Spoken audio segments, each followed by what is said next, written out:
daily soccer podcast with the Global Sports Podcast Network. Welcome everybody to Daily Premier League podcast. Hope you're enjoying your weekend. I know I am. I'm looking forward to a game that's about to kick off in approximately 12 minutes. It's the Bengals at the Browns. Don't blame you if you tune off after 12 minutes of this and go and watch that. It's going to be very, very exciting. My name's Ken Davis. I'm joined as ever by my old pal, my old geezer, my old buddy. It's Nick Britton. How you doing, mate? I'm very well. If anybody is watching this and they wonder why is Ken dressed like Ronald McDonald, that's why. It's the start of the American football season, and if you were watching, you would have seen him chuck a whatever that is, a deflated American football at somewhere. If you're only listening to this and you heard a big crash as the Sting was playing, that's what it was. It's surprised he's got a screen left. So yeah, hello Ken. Very good to see you as always. And I've got some interesting feedback from my trip to Villa Park yesterday. Well, that's what I want to talk about. There's a couple of things I want to talk about today. I want to talk about the England game. You were there. I've already described as turgid, pedestrian. I mean, I'd be interested in your view as to whether that is an accurate description of what you witnessed firsthand. Want to know what time you actually left the ground. Secondly, I thought we might do a deep dive into Manchester United. I want to do it in a particular way, and we'll come to that in the second half of the programme. But before we get into England, I understand there's some breaking news. Yeah, so interesting. Just keeping an eye on the whole Mark Gehi situation, which is interesting. He played for England yesterday. Reportedly, and we never know how much these are. This is paper talk. This is media. This is people briefing, and therefore how accurate this is. But reportedly, very unhappy and very disgruntled at Crystal Palace's last-minute U-turn on his transfer to Liverpool.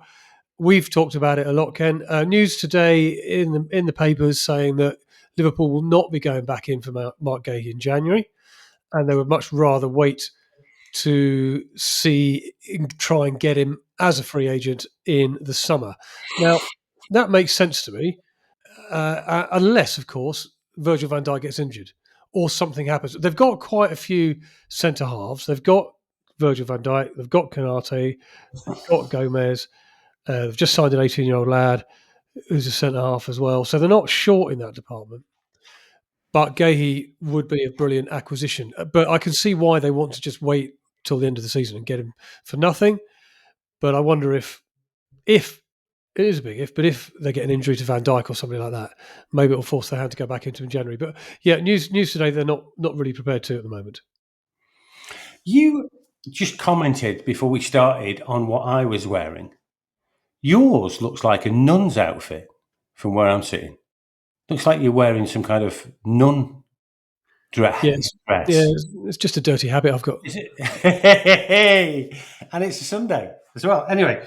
It's a Puma sports top. Oh, right. It does look, from anybody just looking at the top bit, it looks like you've actually joined a nunnery. No. Look, it's just... I got you. That's more like it. I've been refereeing this afternoon in the women's FA Cup. Oh, so really? I'm only just back from that game.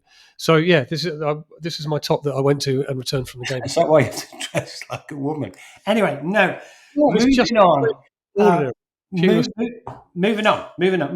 Yeah, I'm not entirely sure about this Gehi thing in Liverpool. Obviously, I've been predicting, and you know how much I know about football, because it's everything, in my crystal ball, that he will be going to Liverpool in January.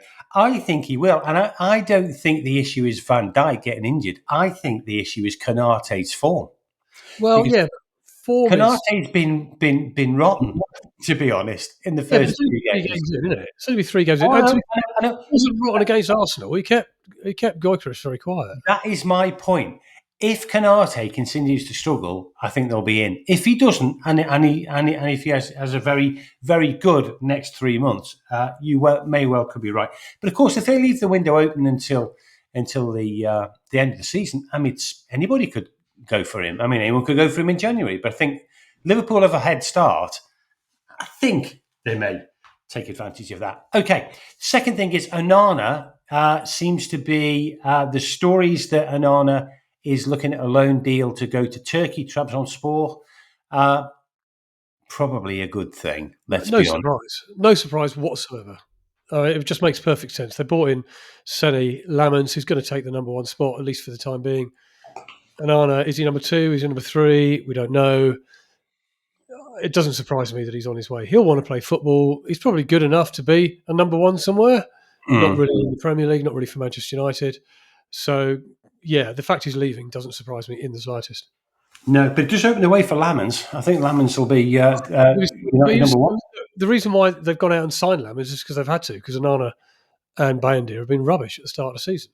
And he's very highly rated. So if Onana had played well, if they built on, I mean, I know he wasn't bad last year. I know he made the odd hiccup and the odd mistake, but he wasn't disastrous. But if he'd started this season strongly, they wouldn't have gone and got Lamans, would they? They wouldn't felt they needed to have gone and got him. So the reason why they bought him is because the goalkeepers aren't performing, and therefore Lamans is going to come in as number one. Yeah. If Lamans ends up being a lemon, they're in a lot of trouble, aren't they? Yes. When lives give you lemons. Yeah. I mean, look, how badly can their goalkeeper recruitment be? Sooner or later, they've got to sign a goalkeeper who is okay, who's quite good, who's up to the job. Well, just a matter kind of. They haven't had one since, really. Statistically, they're going to find one eventually. Yeah, I mean, not since Gehi left. That's a pretty rubbish way of recruiting people. Anyway, as they know at Manchester United, as they know in their goalkeeper recruitment department, in football, it pays to get your team selection right. And here at Global Sports Podcast Network, we spent a lot of time selecting our delivery partner, and we chose Zencastr because Zencastr makes it easy to bring your vision to life, share it with your audience wherever they may be. It's got 4K video recording, easy AI editing tools, and top-tier distribution all in one place. If you've got a story to tell it with Zencastr. Check the show notes for details.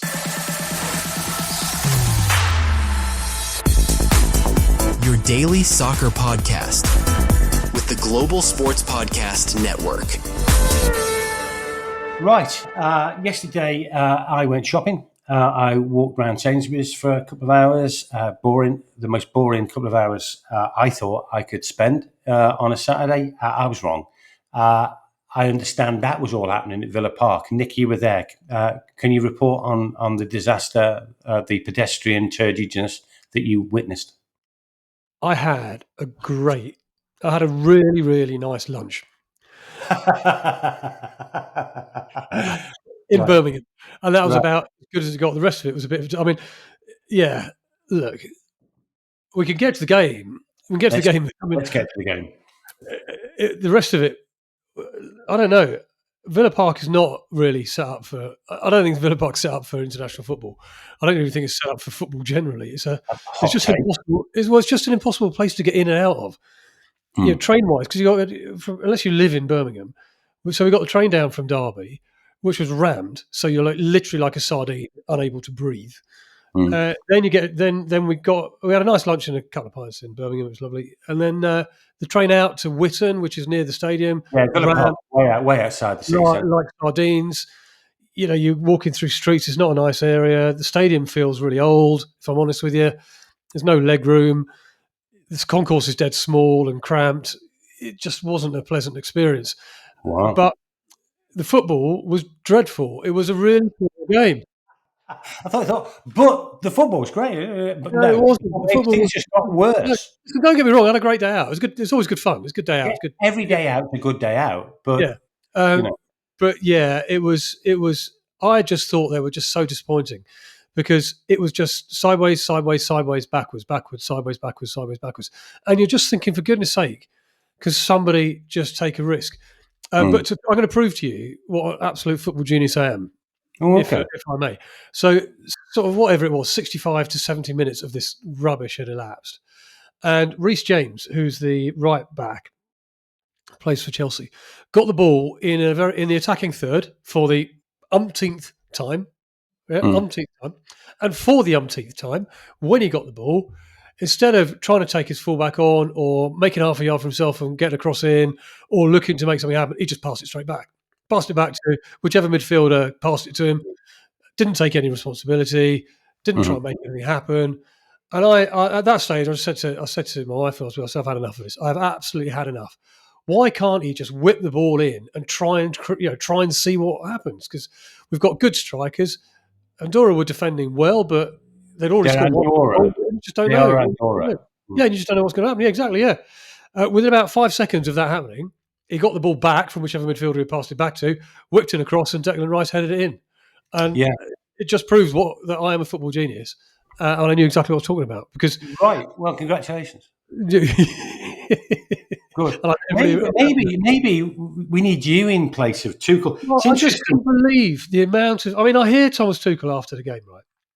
I hear him go, "Oh, we weren't this and we weren't that, and we needed to be more, aggressive and more." Well, you're the coach. Don't accept 70 minutes or 80 minutes or 90 minutes of just passing sideways and not even trying. Mm. I'd much rather when the subs came on. So Morgan Gibbs-White, particularly. I thought he played well. He made a difference. Gordon. Suddenly they're trying to make things happen. Yeah, And I might try to make something happen and it didn't, but at least you're trying. Then there's continual. They're just safe passing because I don't want to take responsibility for anything. You're an England player playing against Andorra, for God's sake.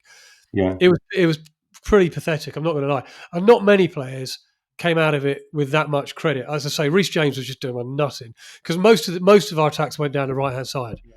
And he was teamed up with Madueke on the right hand side. Madueke, I thought, had a decent game. He was running at the opposition at least.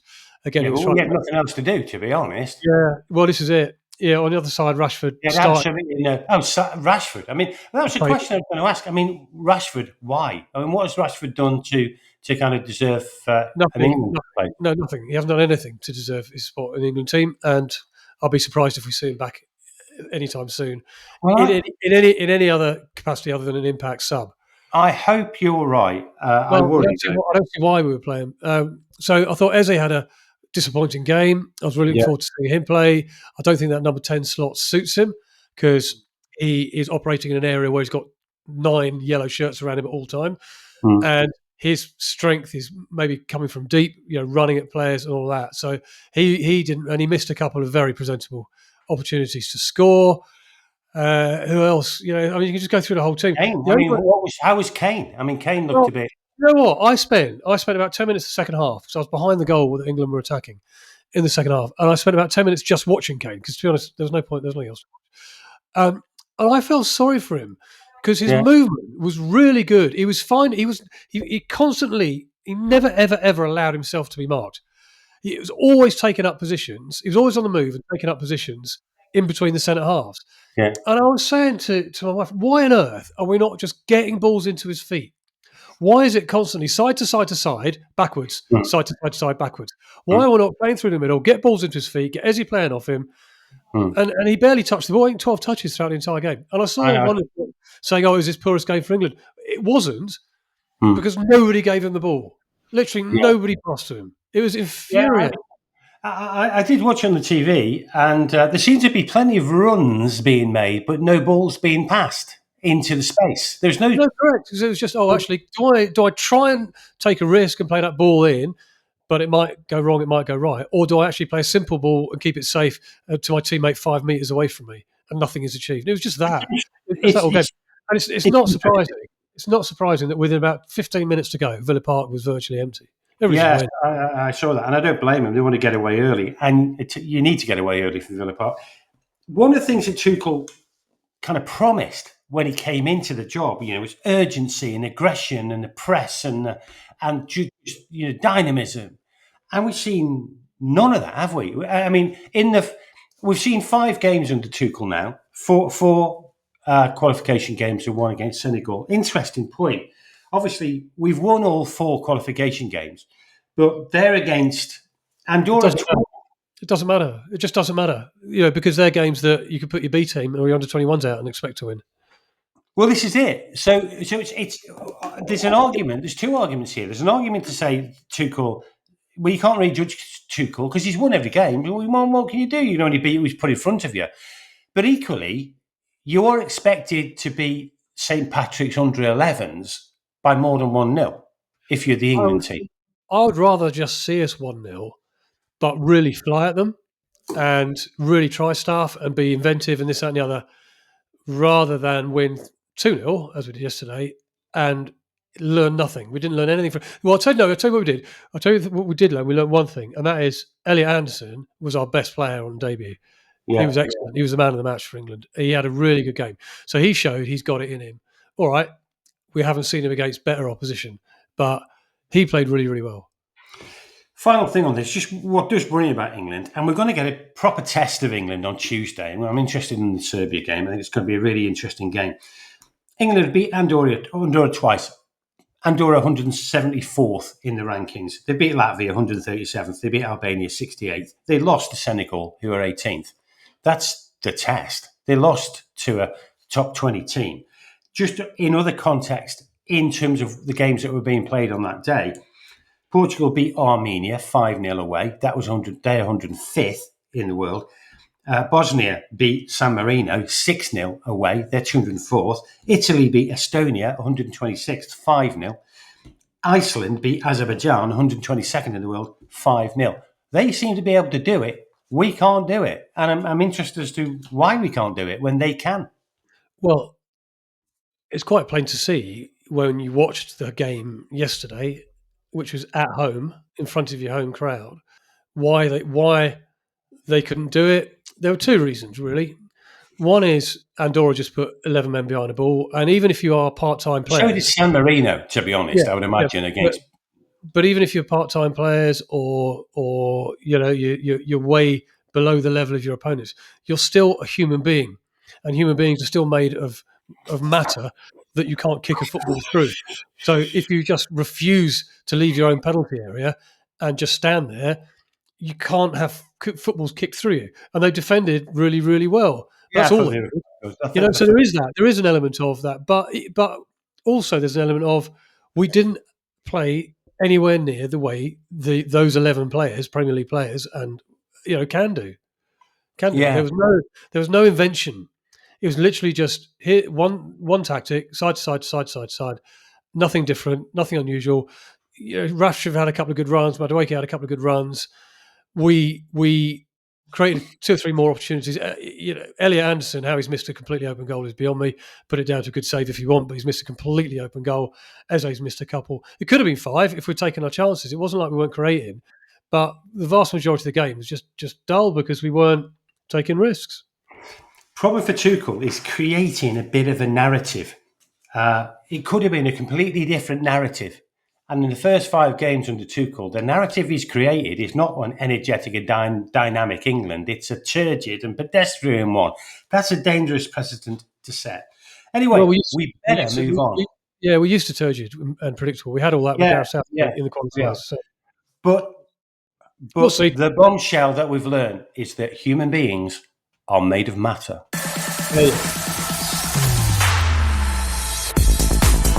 Your daily soccer podcast with the Global Sports Podcast Network.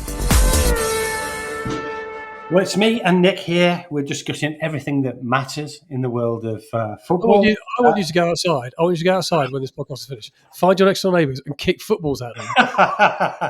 And you will realise that footballs don't go through human beings. Human beings are made of matter. Now, if you're a particular human being made of matter, you might want to know that Global Sports Podcast Network has partnered with Bionique, the world's most personalised supplements, because your body is unique. And because without knowing what deficiencies you have, taking off-the-shelf supplements may mean you're not getting enough of the nutrients you do need, maybe too many of the ones you don't. So Bionique provides 100% tailor-made supplements designed to deliver precisely what your body needs at exactly the right levels. No guessing. So click the show notes, click the link on the show notes, use the code GSPN2025. You'll get 40% off your first order. Right. Last part of this very exciting episode. I want to talk about Man United, and I just want to do a slightly deeper dive than we ever get a chance to do because we're normally doing the context of results and fixtures and things like that. But I thought we might just take 10 minutes on this just to discuss 3 things, 3 questions. Imagine, Nick, for a moment, you are Jim Radcliffe. Okay, imagine that. Have you got that in your mind? Doing Reuben Amorim's appraisal before the season started. Okay, so good morning, Reuben. Nice to see you, mate. Take a seat.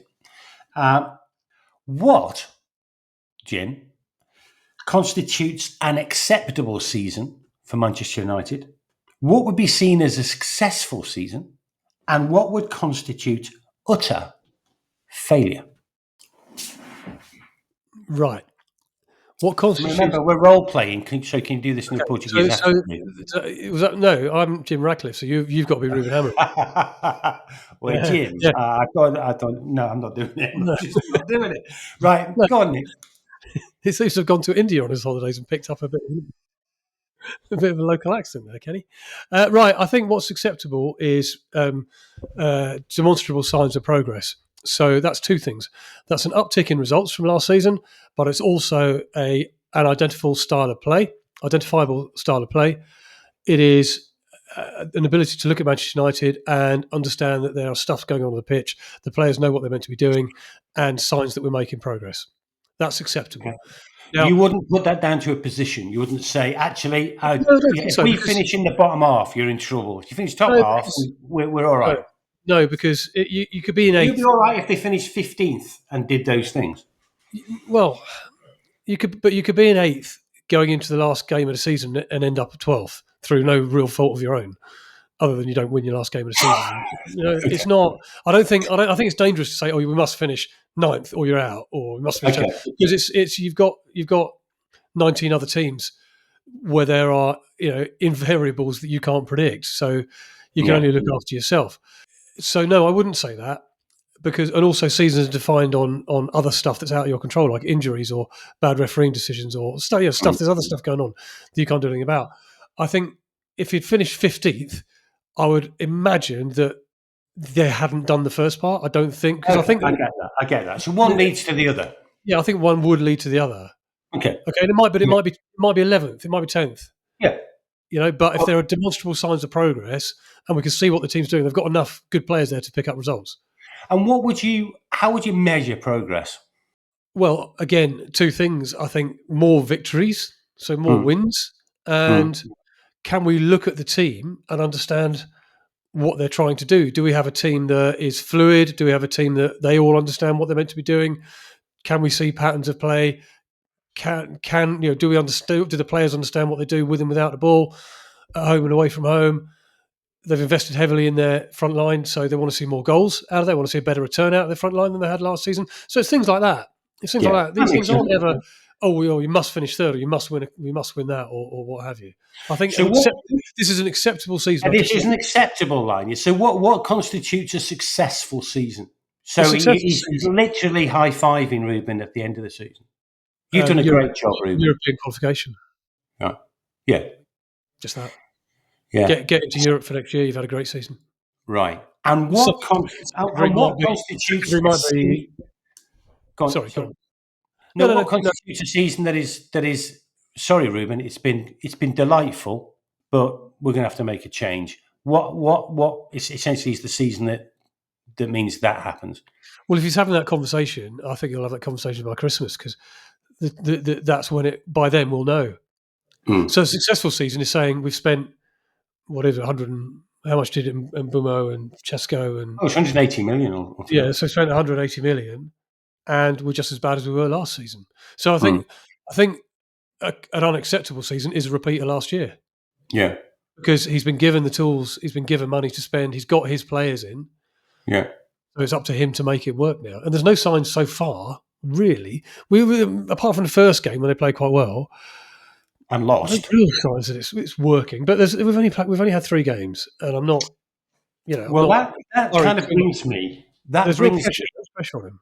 Massive pressure, and I know we did yesterday when we were doing the who's on the hot seat, who is the outsiders to win the sack race. I know Amorim was in your thoughts, wasn't he? Very much so, yeah. Because they've got Chelsea coming up, they've got Man City coming up, 2 very difficult games. Yeah. To get no points out of them, you might go, well, it's okay. It's Man City and Chelsea. What would you expect? But then you come down to, okay, well, how has the team performed? And if the team has lost playing really well, you go, okay, no problem. Like the Arsenal game, where everyone came away from that having lost, thinking this is a much better sign. Yeah, but if they play and look disorganised and chaotic, and don't really know what they're doing, and they can't really see what they're trying to do, then that rings alarm bells. It has to ring alarm bells. And you've got to then ask yourself, well, how long am I prepared to let this go on? And I'm not suggesting he's going to get a sack after the next 2 games, but we all know, Ken, that winning's a habit and losing's a habit in football. And there's so much about Amorim that you still look at and go, does he really know what he's doing here? Does he know what he's got? Is there a real clear pathway in his thinking that the players understand? No, well, that brings me a neat segue to the second point that I was going to raise about Man United, which was if you had a magic wand, and I've heard rumours that you do. If you had, I've spoke to Helen about it, and she says you've got a magic wand. If you had a magic wand and you could change one position, stop laughing, one position at Man United and instantly get a world-class person in that position, which position would that be? Centre midfield. Yeah.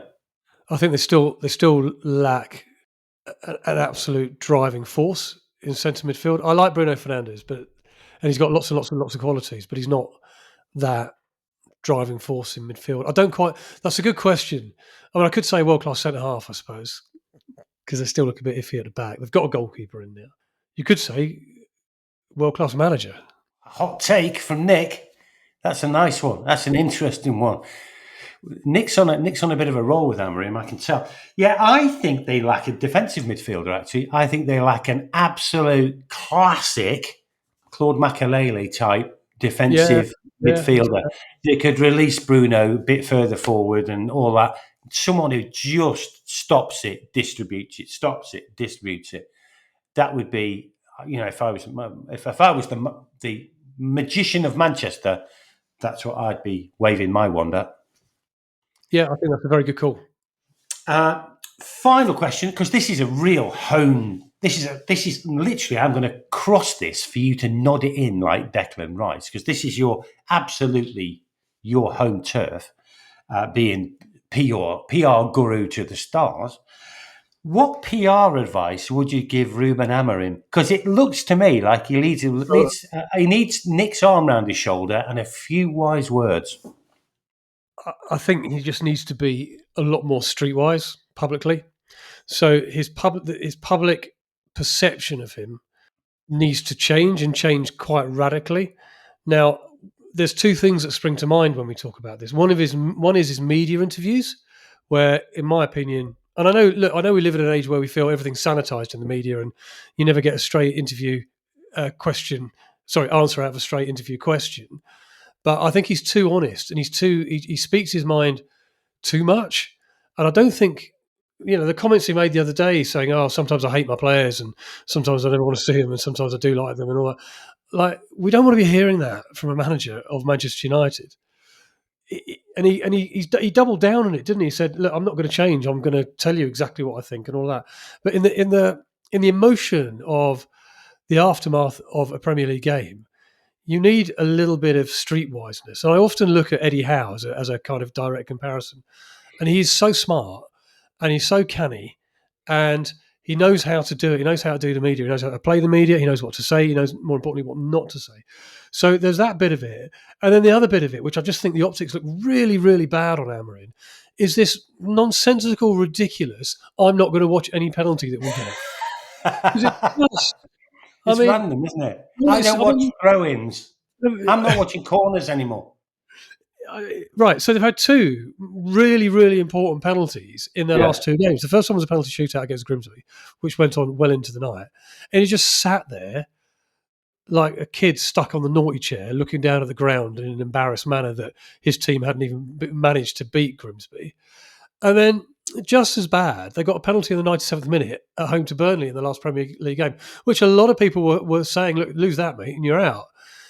It was a massive moment in Manchester United's season. It was a massive kick at the ball. It was a potentially season-defining moment, depending on where they go in from here. And he's not watching. He's looking at the ground. I mean, what does that make you look like? Well, I tell you what it makes you look like. It makes you look like a mentalist, if you can still use that word. It reminds me that when you get intellectual European football managers or players talking to the media in England, like, it reminded me a bit of the Cantona when the trawlers throw the pilchards into the sea. I want to be a seagull, or wherever it was. You The know, seagulls follow the trawler is because they think fish are going to be thrown into the sea. I think is the point you're looking for. Yeah, I think that was probably. I know there were seagulls, trawlers, and fish involved, but Not I necessarily think pilchards. Other types of fish are available. Yeah, exactly. So, I mean, that struck me as being a bit one of those moments when us in England, like, you know, kind of think, oh my God, mentalist. And then he does the thing where he can't watch the penalties. That's going to be that's going to become his meme, isn't it? That's going to be what people define him as. Yeah. So, I mean, I think Amorim's on an absolutely slippery slope at the moment in all kinds of ways. And it's no good, Ken. It's no good him just going, yeah, but this is my character. I'm not going to change. This is how I've always been. Because good managers, good bosses learn and they adapt and they change to the ever-changing environment that they operate in. Yeah.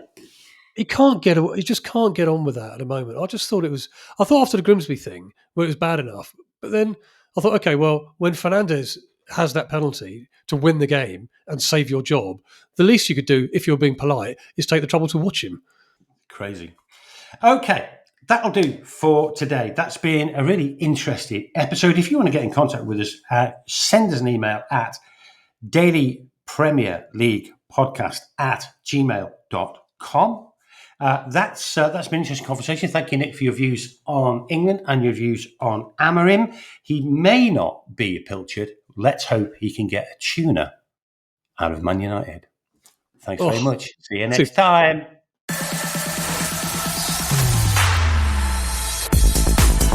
Your daily soccer podcast with the Global Sports Podcast Network.